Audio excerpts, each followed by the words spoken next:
Hello বন্ধুরা, তো কেমন আছো তোমরা? আশা করছি সবাই ভালো আছো, সুস্থ আছো।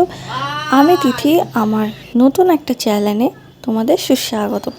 তো চলো ব্লগটা শুরু করা যাক। এটা আমার ফার্স্ট ব্লগ এই চ্যানেলে।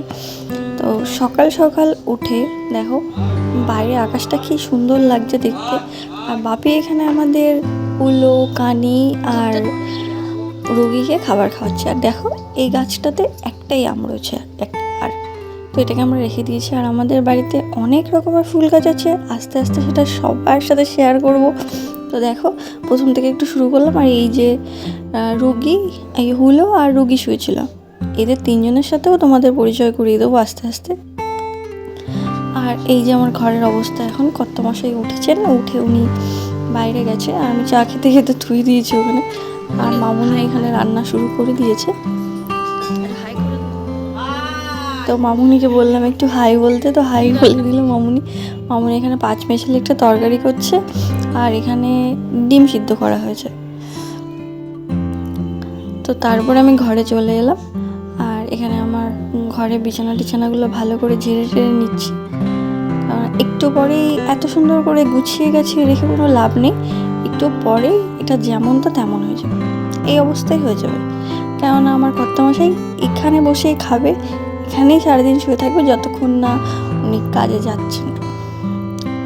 তো 6 মাস হতে গেল আমাদের বিয়ে হয়েছে, এইগুলোই দেখে যাচ্ছে। তো নাও খাটটা গোছানো অলমোস্ট কমপ্লিট হয়ে গেছে আমার। তো আমি তো ব্লগের চ্যানেল নতুন খুলেছি, আর তোমরা একটু সাপোর্ট করো প্লিজ। তো আমার খাটটা গোছানো হয়ে গেছে, এবার জলের বোতলটা নিয়ে জাস্ট বাইরে যাই। এসে আবার আলনাটা গোছানোর আছে, দেখছো আমার আলনাটার অবস্থা। আর খাটের উপরে গামছা রাখাটা এই বাড়ির সবার খুব ফেভারিট কাজ, কিন্তু আমার বাপের বাড়িতে এরকম করে না, বলে যে ধার দেনা হয়। কাদের কাদের বাড়িতে এরকম বলে সেটা কমেন্টে জানিও।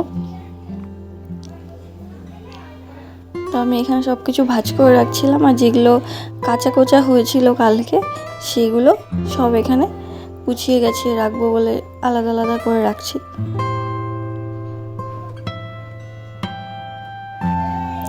কি বলতো, বাড়িতে মেয়েদের বিয়ের আগে যত না কাজ করতে হয়, শ্বশুরবাড়ি এসে ততই কাজ করতে হয়। কিন্তু আমার তরফে সেরকম কিছু না। আমি আগেও আমার বাড়িতে আমার ঘর দোর গুছিয়ে রাখতাম, আর টুকটাক রান্না করতাম। আর আমি বিয়ে হয়ে এসেও সেমই, কারণ আমার মামুনি মানে শাশুড়ি মা আমাকে খুব একটা কাজ করতে দেয়ও না। সে খুবই ভালো, আমার যে শ্বশুরমশাই উনিও খুবই ভালো। লোকে শুধু বলে যে শ্বশুরবাড়ি ভালো না, শ্বশুরবাড়ি এই শ্বশুরবাড়ি ওই, কিন্তু এরকম নয় মোটেও। আপন করে নিতে পারলে সবাই ভালো। তো এই জিনিসটা নিয়ে খুবই আমাদের মধ্যে ঝগড়া হয়, এই জিনিসটা তার জন্য একটু ঠিকঠাক করে গুছিয়ে রাখলাম। কিন্তু আবার যখন এটার দরকার পড়বে তখন উনি খুঁজে পাবে না, আর আমিও না মনে করতে পারি না যে কোথায় রেখেছি। আর এগুলো আমার ডেইলি কাজ, এইগুলো সব পরিষ্কার করা। আমি তো ফার্স্টেই বললাম যে আমার ঘর আমি নিজে গুছিয়ে রেখে দিই। তো এটাই আমার সব থেকে বড় কাজ আমার বাড়িতে। আমার ঘরটা, এই বাড়িতে ঘরটা গুছিয়ে রাখা, সব কিছু গুছিয়ে গেছিয়ে রাখা, আর আমার বরমশাইয়ের কোন জিনিস কোথায় আছে সেটা খুঁজে দেওয়া।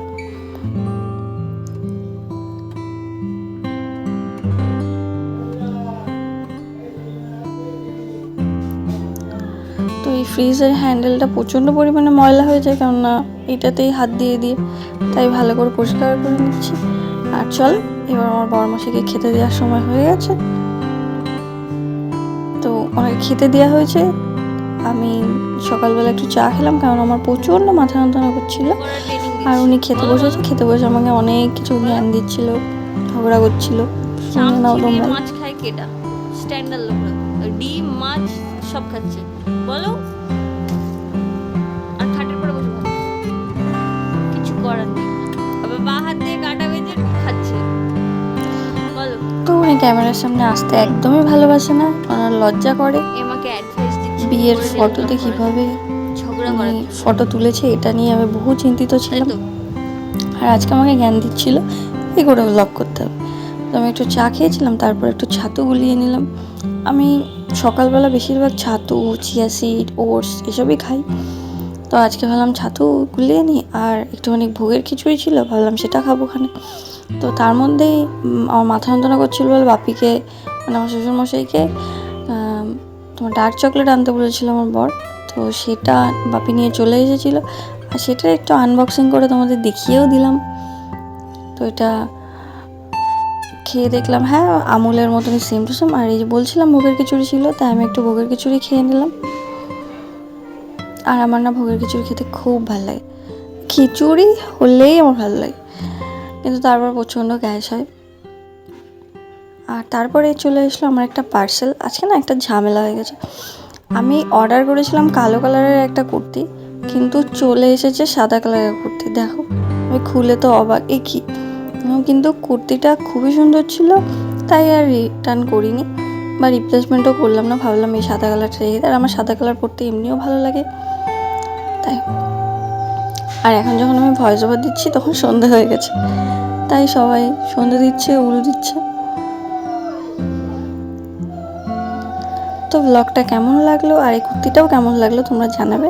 তো আজকের ব্লগটা এইটুকুই, আরও নতুন নতুন ব্লগ নিয়ে তোমাদের সাথে দেখা হবে। তো আজকের জন্য বাই বাই। আর ভিডিওটা ভালো লাগে লাইক, কমেন্ট অ্যান্ড শেয়ার করতে ভুলবেন না।